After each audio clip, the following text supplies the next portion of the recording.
Welcome to you and education channel. आज हम आपके लिए लाए हैं लेखक परिचय, जो आपके कक्षा 12वीं के हिंदी के पेपर के लिए बहुत ही इम्पोर्टेंट वाले लेखक परिचय होने वाले हैं।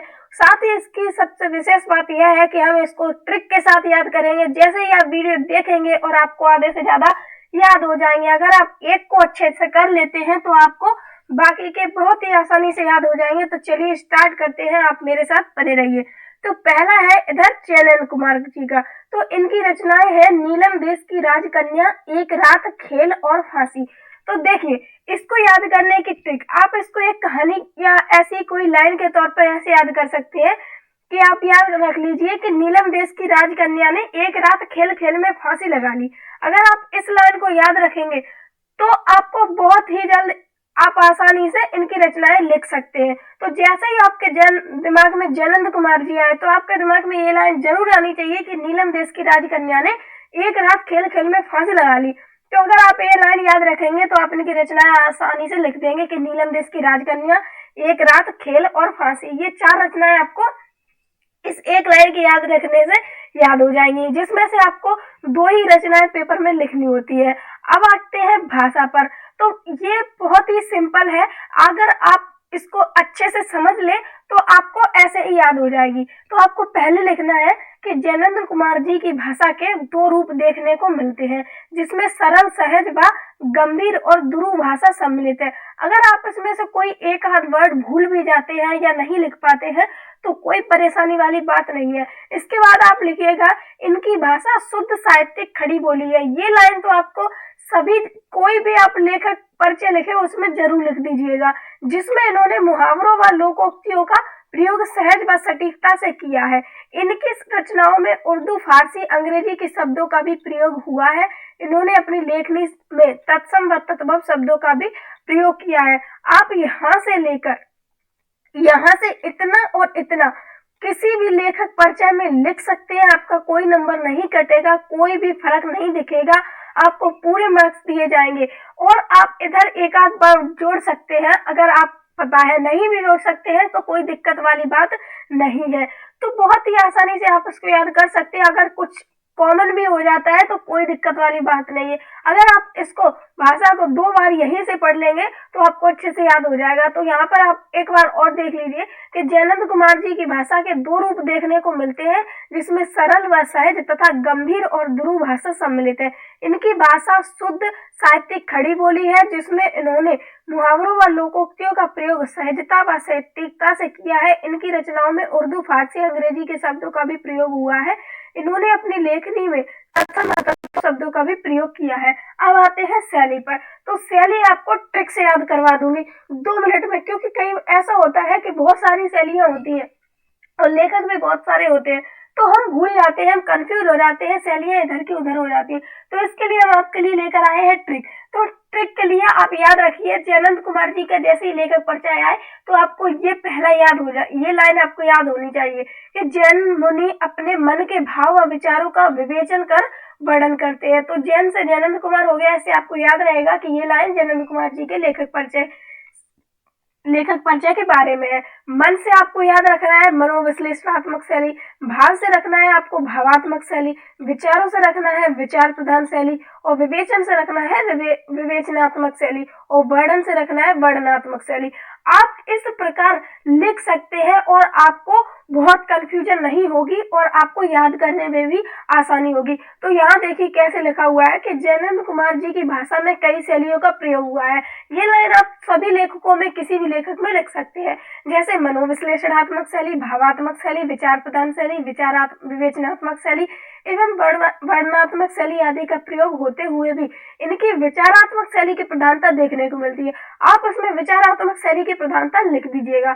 आपने सभी प्रकार के बिंबों का प्रयोग बड़ी कुशलता से किया है, ये भी लाइन कॉमन है, आप इसको लिख सकते हैं, आपको पूरे नंबर दिए जाएंगे। अब आते हैं साहित्य में स्थान। तो साहित्य में स्थान आप बहुत ही आसानी से आप अपने वर्डों में भी लिख सकते हैं, लेकिन देखिए मैंने यहाँ पर क्या लिखा हुआ है कि मानव मन के सूक्ष्म चितेरे। आप याद रखिए कि जयनंद कुमार जी मानव मन के सूक्ष्म चितेरे हैं आधुनिक युग के प्रेमचंद, उनकी कुछ विशेषताएं याद रखिए जो भी उनको उपाधियां प्राप्त की गई। तो आप इसको जरूर याद रखिएगा कि वे आधुनिक युग के प्रेमचंद कहे जाने वाले जैनेन्द्र कुमार अपनी भाषा पारदर्शिता एवं बेबाक लेखन कला के लिए स्मरणीय है। अगर आपको ये याद नहीं भी रहता है तो कोई दिक्कत वाली बात नहीं है, पर आप इसको जरूर याद रखिएगा कि इन्होंने अपनी लेखनी से हिंदी साहित्य को समृद्ध बनाया है, अतः हिंदी साहित्य जगत में इनका स्थान विशिष्ट है। ये 2 लाइनें आपको जरूर प्रत्येक किसी भी लेखक में जरूर लिखना है। और एक विशेषता इनकी आप ज्यादा नहीं तो एक जरूर कर लीजिएगा, जिसमें सबसे इम्पोर्टेंट है कि ये आधुनिक युग के प्रेमचंद है। ठीक है, तो ये आपका कितनी आसानी से जैनेन्द्र कुमार जी का हो गया है। अगर आप इसको लिख लेते हैं और 2 बार अगर आप इसको पढ़ लेते हैं तो आपको ये याद हो जाएगा। अगर आप एक लेखक परिचय याद कर लेंगे तो बाकी के लेखक परिचय भी बहुत आसानी से हो जाएंगे। बस एक आपको ट्रिक लगानी है उनकी शैली में। अब आते हैं हम हजारी प्रसाद द्विवेदी जी के परिचय में। तो इनकी रचनाएं है साहित्य के मार्ग, अशोक के फूल और कुटुर। तो साहित्य के मार्ग आप इसको भी ऐसे याद रख सकते हैं कि साहित्य के मार्ग में अशोक के फूल बिछे हुए दिखने को मिलते हैं। वैसे भी आपको 2 ही रचनाएं लिखनी होती है, तो आप यहाँ पर लिख देंगे साहित्य के मार्ग और अशोक के फूल, 2 ही रचनाएं लिखी जाती हैं। अगर आपको कोई अन्य रचनाएं भी याद है तो आप वो भी लिख सकते हैं। भाषा में आप एक एक विशेषता याद रखिए, जैसे इनकी प्रसन्न भाषा है हजारी प्रसाद द्विवेदी जी की, तो आपको लिखना है हजारी प्रसाद द्विवेदी जी की भाषा प्रसन्न भाषा है, उनकी भाषा तत्सम प्रधान भाषा है।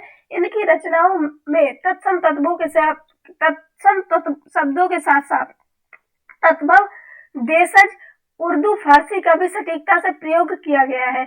इन्होंने अपनी रचनाओं में पांडित्य की अपेक्षा सरलता व सहजता को अपनाया है। इनकी रचनाओं में मुहावरों व लोकोक्तियों का प्रयोग सहजता से हुआ है। तो जिस प्रकार आपने जैनेन्द्र कुमार जी का किया है, ज्यादातर वही चीजें सेम लिखी हुई है, तत्सम तद्भव शब्द, मुहावरे, लोकोक्तियां और ये उर्दू फारसी के शब्द बड़ी सटीकता से सरलता से वही है। बस एक आध विशेषता जैसे यहाँ पर प्रसन्न भाषा लिखी हुई है, तो आप इसको याद रखिए, बाकी बहुत ही आसान है, आप लिख सकते हैं। अब आते हैं इनकी शैली पर। तो इनकी भी शैली की ट्रिक मैंने यहाँ पर लिखी हुई है कि द्विवेदी जी के विचार व्यंग्यात्मक व सूत्र वर्णनात्मक हो गए हैं। तो आपको याद रखना है कि ये द्विवेदी जी का है, तो आपको पता चल जाएगा कि ये ट्रिक द्विवेदी जी की है। तो आपको देखो यहाँ पर विचार से मिल जाएगी विचारात्मक शैली, व्यंग्यात्मक से मिल जाएगी व्यंग्यात्मक शैली, सूत्र से मिल जाएगी आपको सूत्रात्मक शैली और वर्णन से मिल जाएगी आपको वर्णनात्मक शैली और गवेषणात्मक शैली भी इनकी हैगी। तो आप इनको जरूर लिख दीजिएगा। अगर नहीं भी लिखते हैं तो कोई परेशानी वाली बात नहीं है। तो आपको शैली में इनका लिखना है कि द्विवेदी जी की शैली उनके व्यक्तित्व का द्योतक है। आप ऐसे अपने मन से थोड़े अच्छे से लिखेंगे तो एक अलग ही अट्रैक्शन सा बन जाता है कि आपको देखने वाला तुरंत ही नंबर दे देता है। इसलिए थोड़ा अलग शब्दों में भी लिख सकते हैं तो बहुत ही अच्छी बात है। उसके बाद आपको लिखना है उन्होंने अपनी रचनाओं में विचारात्मक शैली, व्यंग्यात्मक शैली, सूत्रात्मक शैली, वर्णनात्मक शैली व गवेषणात्मक शैली का भी प्रयोग किया है।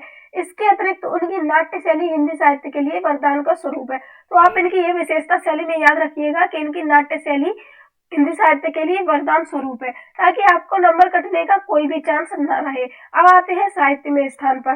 तो जैसा कि मैंने आपसे कहा था कि सभी लेखकों की एक एक विशेषता आपको याद होनी ही चाहिए, तो बाकी तो सब सेम ही रहता है, बस एक आध विशेषता आपको याद होनी चाहिए। तो इनकी विशेषता में आपको लिखना है कि उच्च कोटि के आलोचनात्मक निबंध लेखक, शुक्लोत्तर युग के प्रवर्तक हजारी प्रसाद द्विवेदी।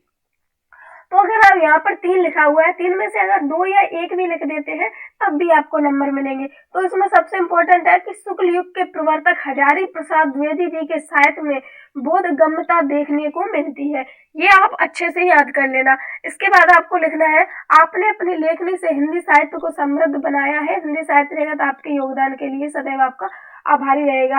ये लाइन तो आप सभी में लिख सकते हैं, कॉमन लाइन है। तो ये आपका हो गया हजारी प्रसाद द्विवेदी जी का। अब हम आते हैं महादेवी वर्मा जी के में। तो ये तो आपका पिछले साल भी आया था, ये फिर भी इम्पोर्टेंट है क्योंकि अक्सर ये पूछ लिया जाता है। तो इनकी रचना है आपदा, अबला, सबला, नीरजा, यामा और दीप शिखा भी है। तो ये तो आपको याद भी होंगे, आसान भी है। तो जैसा कि आप महादेवी, तो आप इसको इस प्रकार से याद रख सकते हैं कि जब देवी पर आपदा आती है तो वो अबला सबला नारी सब कुछ बन जाती है। तो आप इस प्रकार याद रख के इनकी रचनाएं याद रख सकते हैं। तो 2 आप इनकी कोई भी रचनाएं याद रख लीजिएगा। अब आते हैं इनकी भाषा पर। तो आप भाषा में लिखेंगे कि महादेवी वर्मा जी की भाषा संस्कृत प्रधान शुद्ध साहित्य खड़ी बोली है। तो शुद्ध साहित्य खड़ी बोली तो आपके लिए वही सेम वर्ड है, बस आपको ये याद रखना है कि महादेवी जी की भाषा संस्कृत प्रधान है। अब आपको वही सेम बातें लिखनी है कि जिसमें तत्सम तत्व शब्दों का प्रयोग सहजता से प्रयोग हुआ है, आपकी रचनाओं में वातानुकूलता व लाक्षणिकता है, आप ये भी जोड़ दीजिएगा। इसके अलावा आपके सर्जन में मुहावरों व लोकोक्तियों का प्रयोग भी सटीकता से हुआ है, ये वही सेम बात आ गई। आपकी भाषा में संस्कृत शब्दों के अतिरिक्त बांग्ला के कोमल शब्दों का भी अनुपम सौंदर्य देखने को मिलता है। ये आप इनकी भाषा में जो अलग बात है, बाकी सब तो वही कॉमन है कि इनके संस्कृत प्रधान शुद्ध साहित्य खड़ी बोली है और संस्कृत शब्दों के अलावा बांग्ला के कोमल शब्दों का भी प्रयोग हुआ है। ये इनकी भाषा की थोड़ी अलग विशेषता है, बाकी सब आपको उसी प्रकार लिखना है। अब आते हैं इनकी शैली पर। तो इनकी शैली की ट्रिक है कि चित्रा के भाव अलंकारिक हो गए हैं। तो आप याद रखिएगा कि चित्रा, जैसा कि पता है एक लड़की का नाम है, महादेवी वर्मा जी एक लड़की है, तो इस ट्रिक को आप महादेवी वर्मा जी से जोड़कर रखिएगा। तो आपको इस प्रकार इनकी चित्रा से मिल जाएगा आपको चित्रात्मक शैली, भाव से मिल जाएगा आपको भावात्मक शैली, अलंकारिक से मिल जाएगा आपको अलंकारिक शैली और गवेषणात्मक शैली। आप ये दो शैली अगर अपने मन से भी दूसरी जोड़ देते हैं तो कोई परेशानी वाली बात नहीं है। तो आपको यहाँ पर शैली में लिखना है कि आपके लेखों में प्राय बहुधा चित्रात्मक शैली उद्घाटित होती है। इसके अतिरिक्त आपने अपने लेखन में भावात्मक शैली, अलंकारिक शैली, गवेषणात्मक शैली, सूत्रात्मक शैली व भावात्मक शैली का भी प्रयोग किया है। निबंधों और संस्मरण रेखा चित्रों के कारण ये इनकी सबसे इम्पोर्टेंट विशेषता है। इनकी शैली में आप इसको जरूर लिखिएगा, तभी आपको इसमें नंबर अच्छे मिलेंगे, वरना आपका हो सकता है एक या आधा नंबर काट लिया जाए। तो क्योंकि ये ही इनकी सबसे बड़ी विशेषता है कि निबंधों और संस्मरण रेखा चित्रों के कारण एक अप्रतिम गद्यकार के रूप में आपकी चर्चा होती रही है। ये महादेवी वर्मा जी की सबसे जरूरी विशेषता है। अब आते हैं इनके साहित्य के स्थान पर। तो साहित्य में इनका स्थान देखते हैं कि छायावाद की प्रमुख स्तंभ तथा पद्य व गद्य दोनों में समान अधिकार रखने वाली महादेवी वर्मा मीरा व सरस्वती बन हिंदी साहित्य के नीलवर्ण आकाश में ध्रुव तारे के समान सदैव चमकती रही है। अगर आपको इतना याद भी नहीं रहता है तो कोई आवश्यक नहीं है कि आप सेम ऐसा ही लिखें, आप कुछ वर्ड अपनी तरफ से भी लिख सकते हैं। फिर आपको वही लिखना है सेम कि आपने अपने लेखन से हिंदी साहित्य को समृद्ध बनाया है, हिंदी साहित्य आपके योगदान के लिए सदैव आपका ऋणी या आभारी रहेगा। तो ये हो गया आपका महादेवी वर्मा जी का। अब आते हैं फणीश्वर नाथ रेणु जी का, जो कि इस वर्ष आपके लिए मोस्ट इम्पोर्टेंट है। इसको तो आप करके ही जाइएगा, वरना हो सकता है कि आपको बाद में पछताना पड़े। तो देखते हैं इनका भी और याद करते हैं बहुत ही जल्दी। तो इनकी रचना याद करने की ट्रिक है, ट्रिक नहीं भी रखे तो वैसे तो इनका आंसर बहुत ही आसान है। तो आप ऐसे भी याद रख सकते हैं कितने चौराहे, तो चौराहे पर कोई ठुमरी है जैसे ठुमका लगा रहा है, और या जुलूस निकलता है जैसे चौराहों पर। तो इस प्रकार आपकी इनकी रचना याद रख सकते हैं। तो इनकी पहली रचना है जुलूस, मेला आंचल है, कितने चौराहे है, ठुमरी है। तो इनकी रचना अच्छे से याद कर लीजिएगा, दो तो कर ही लीजिएगा क्योंकि दो तो आपको लिखनी ही होती है। अब आते हैं भाषा पर। तो भाषा में आप लिखेंगे वही सेम, बहुत ही आसान है। अब जब आप वो तीन पहले लेखक परिचय याद कर लेंगे तो फणीश्वर नाथ रेणु जी का आपको बहुत ही जल्दी याद हो जाएगा। तो देखते हैं कैसे लिखना है कि फणीश्वर नाथ रेणु जी की भाषा शुद्ध साहित्य खड़ी बोली है। आपने आम बोलचाल की भाषा का अपनाया है, ये जरूर लिखिएगा क्योंकि इन्होंने अपनी रचनाओं में आम बोलचाल की भाषा का प्रयोग किया है। इसके बाद आप लिखेंगे आपने अपनी भाषा में तत्सम व तत्व शब्दों का प्रयोग सहजता से किया है, वही सेम बात। आपकी रचनाओं में मुहावरों व लोकोक्तियों का प्रयोग देखने को मिलता है, वही सेम। फिर लिख रहा है आपको आपकी भाषा में देशज शब्दों की प्रधानता है, आपकी भाषा पात्रानुकूल है। तो ये आपको लास्ट लाइन थोड़ी अलग दिख रही होगी, इसको याद रख लीजिए। और आपको ये रखना है याद कि इन्होंने आम बोलचाल की भाषा का प्रयोग किया है, और तो किसी ने आम बोलचाल की भाषा का प्रयोग किया नहीं है। जो भी आपको लेखक परिचय याद करने हैं उनमें से बस फणीश्वर नाथ रेणु है, तो इस बात को फणीश्वर नाथ रेणु जी से जोड़कर रखना है। बाकी वही सेम बातें हैं, आपको आसानी से वैसे ही याद हो गई होंगी, याद करने वाली तो इसमें कोई बात भी नहीं है। अब आते हैं इनकी शैली पर। तो शैली की ट्रिक यहाँ पर लिखी हुई है कि रेणु अपने मन के भावों का वर्णन हास्य व्यंग्यात्मक में रिपोर्टाज करते हैं। आप इस बात को याद रखिएगा, इस लाइन को याद रखिएगा, पर आपको इनकी शैलियां भी बहुत ही आसानी से याद हो जाएंगी। तो रेणु से आपको पता चलेगा कि ये लाइन फणीश्वर नाथ रेणु जी की है, मन से आपका आ जाएगा कौन सी शैली आपकी? मनोवैज्ञानिक शैली, भावों से भावात्मक शैली, वर्णन से वर्णनात्मक शैली, हास्य व्यंग्यात्मक से हास्य व्यंग्यात्मक शैली और रिपोर्टाज से रिपोर्टाज शैली हो जाएगी। तो शैली में आपको लिखना है कि रेणु जी ने अपनी रचनाओं में विविध शैलियों को अपनाया है। ये लाइन आप किसी भी लेखक परिचय में लिख दीजिएगा, बहुत ही अच्छी लाइन है, बहुत ही कॉमन और आसान है। फिर आपको लिखना है जिसमें मनोवैज्ञानिक शैली, भावात्मक शैली, वर्णनात्मक शैली, हास्य व्यंग्यात्मक शैली व रिपोर्टाज शैली सम्मिलित है। आपकी बिंब योजना अत्यंत सटीक व उपयुक्त है। ये बात आपको विशेष तौर पर याद रखेंगे, बाकी तो आपको ट्रिक से मैंने याद करवा ही दिया है। आप इसको याद रखिएगा कि इनकी बिंब रचना अत्यंत सटीक व उपयुक्त है। अब आते हैं इनके साहित्य में स्थान पर। तो साहित्य में स्थान में आपको लिखना है कि आंचलिक विधा के जन्मदाता। आपको इनकी विशेषता एक न एक याद होनी ही चाहिए, क्योंकि वो जरूरी भी है, तभी आपको ज्यादा और अच्छा आपका लेखक परिचय लगेगा। तो आपको याद रखना है कि आंचलिक विधा जैसे ही पता है कि ये आम बोलचाल की भाषा में यानी कि थोड़ी क्षेत्रीय समाज से रहने वाले, तो आपको याद रखना है कि आंचलिक विधा के जन्मदाता तथा निम्न वर्ग के दीन दलित व शोषित ग्रामीण जन को साहित्य रचना का विषय बनाने वाले फणीश्वर नाथ रेणु। जैसा कि आपको पता ही चला है कि इन्होंने अपनी भाषा में आम बोलचाल की भाषा का प्रयोग किया है। क्यों किया है? क्योंकि इन्होंने शोषित और ग्रामीण जनों को अपनी साहित्य रचना का विषय बनाया है, उन्हीं के बारे में वर्णन किया है।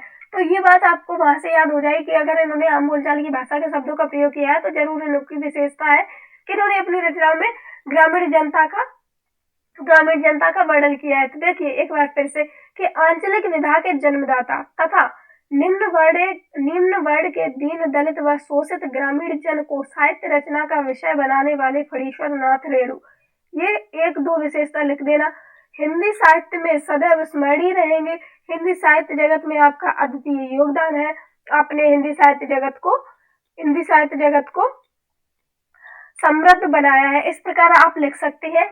अगर आपको और भी पहले से याद है तो बहुत अच्छी बात है, अगर नहीं है तो समय बचाने के लिए आपके पास ये कुछ ही देर में याद हो जाने वाले मैंने आपको 4 मोस्ट इम्पोर्टेंट लेखक परिचय बता दिए। अगर आप कवि परिचय भी चाहते हैं तो कमेंट बॉक्स में मुझे लिख दीजिए, मैं कवि परिचय पर भी आपकी वीडियो बना दूंगी। तो अगर आपको ये वीडियो अच्छी लगी या आपके लिए हेल्पफुल रही है तो आप इसको लाइक और शेयर जरूर करें, और जो भी आपको किसी भी सब्जेक्ट में सहायता चाहिए हो तो आप मुझे कमेंट करें। तो मिलते हैं नेक्स्ट वीडियो में। Thanks for watching.